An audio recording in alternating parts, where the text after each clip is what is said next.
Um, well, we're have an opportunity this week to work on things that'll help us. Obviously, we don't know who we're going to play, so um, once that clears up, we'll um, turn our attention to that team. But right now, hopefully, we can find some things that we can improve on that'll help us the next time we do get a chance to play.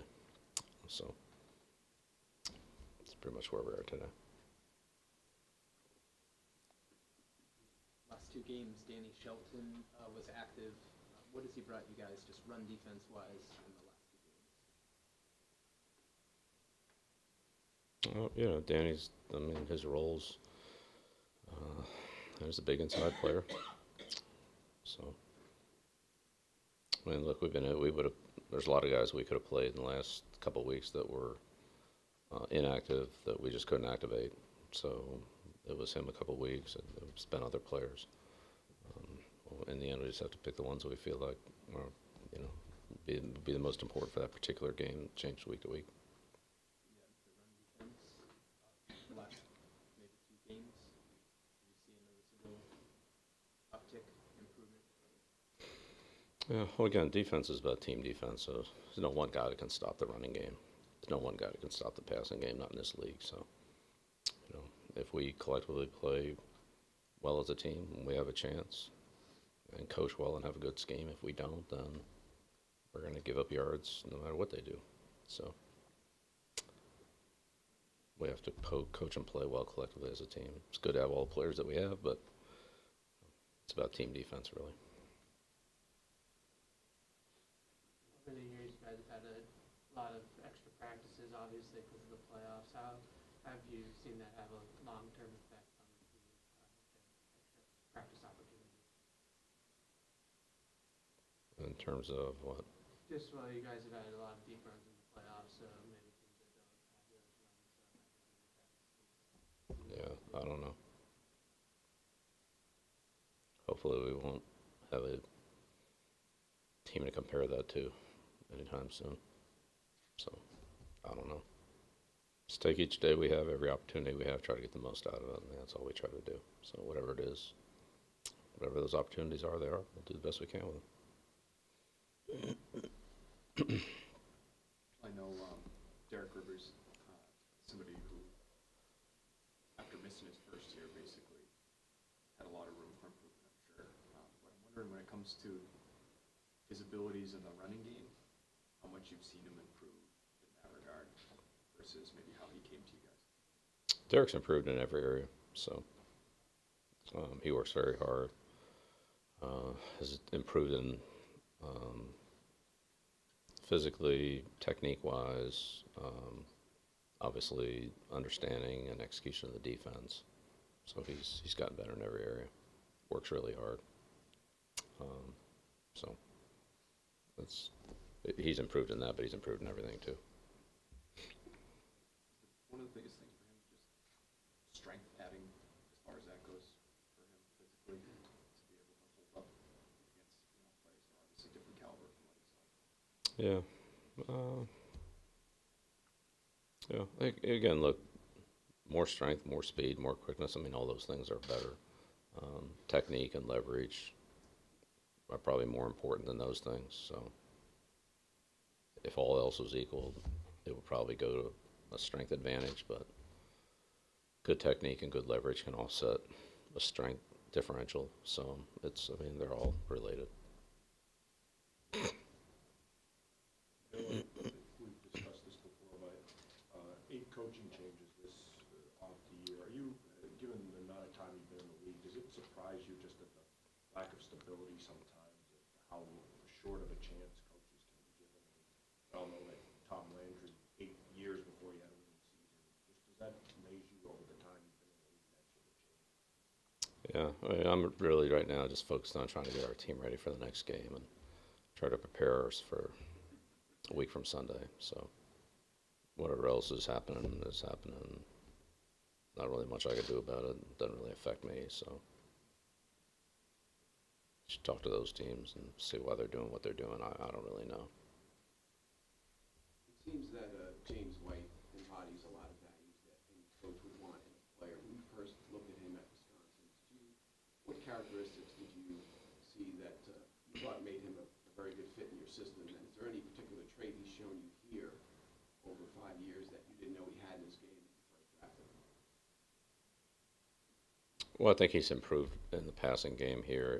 He did some of that at Wisconsin. And, he was used some as a slot receiver, but he ran the ball more than he caught it there. Here, I mean, I know what the numbers are, but he's caught the ball a lot for us. He's been, a key player in the passing game, although he's certainly had contributions in the running game too. But I'd say he's done more in the passing game than what he had shown there. Not saying he didn't do it there, but it was, it's just, I'd say, expanded here. But yeah, he does everything well. I mean, he's a great kid. He's smart. He works hard. Very tough, dependable. His ball security, his decision making, situational football.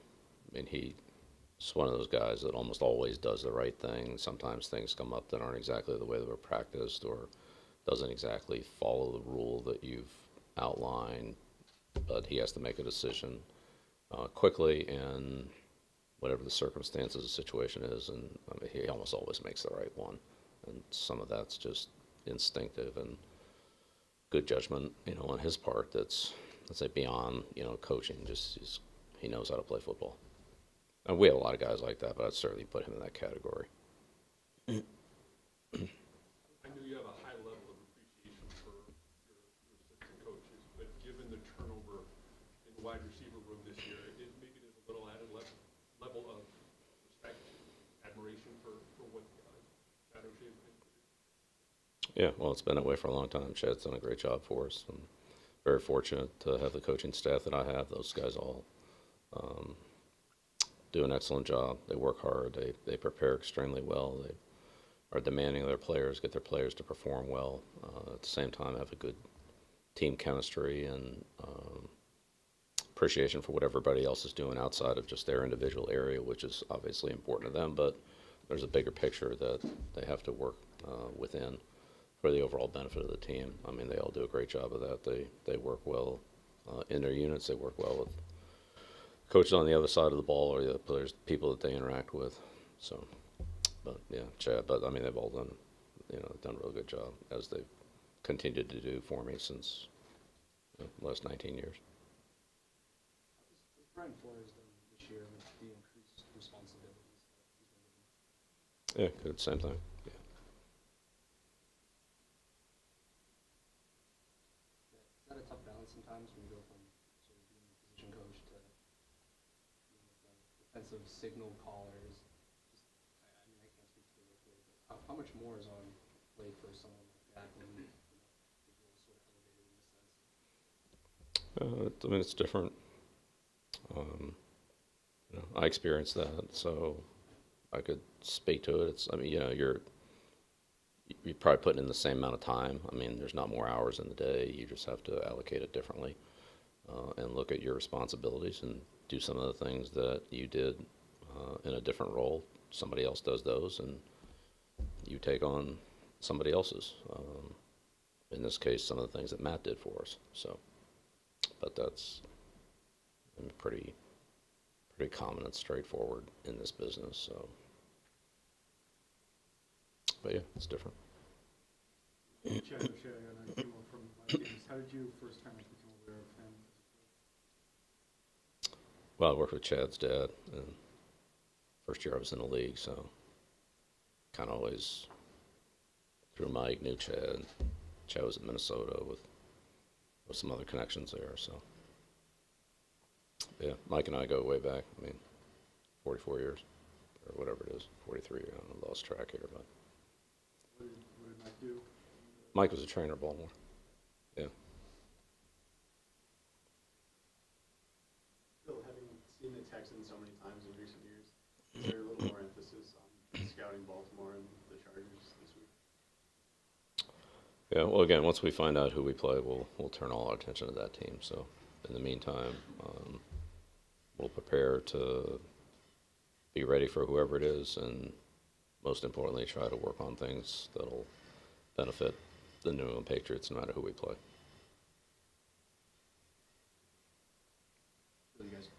obviously went without Devin for a little bit against the Jets, and so I'm just wondering in a situation like that, he doesn't miss many snaps. So in a situation like that, is it as easy as one player kind of taking on the communication responsibilities that Devin would typically have, or is it kind of a joint approach by several guys? Yeah, it would depend on the situation. But when you're in that particular game, we were ahead. It was more of a passing game when that occurred. So there were some multiples that came up. But, I think Steve and Josh and B-Flow, all, it was pretty smoothly handled. And again, we have a pretty experienced group back there with guys who have played multiple spots at one time or another during the year. And because I would say the different things that we do in the secondary, sometimes you're doing another guy's job, you're just switching spots to give the offense a different look type of thing. So I thought it was handled pretty smoothly. But, anytime you have a player that plays almost every snap and then he's not in there, it's different. Just is. So obviously you never want to see that, but you have to prepare for it. Final question? Bill, just on a different note, Urban Meyer probably coached the last game last night. I don't know if you have any relationship with him, and if you can speak to the respect that you have with him. Yeah, go back a long way with Urban. Talked to him multiple times every season. Yeah, great respect and appreciation for what he's done, the national championships, the programs that he's built. Way back, he's an Ohio guy when I was in Ohio, and like the Bowling Green, and obviously Notre Dame, and then Utah, Florida, Ohio State. So great man. He's had tremendous success. He's been a good friend, and great admiration for what he's done.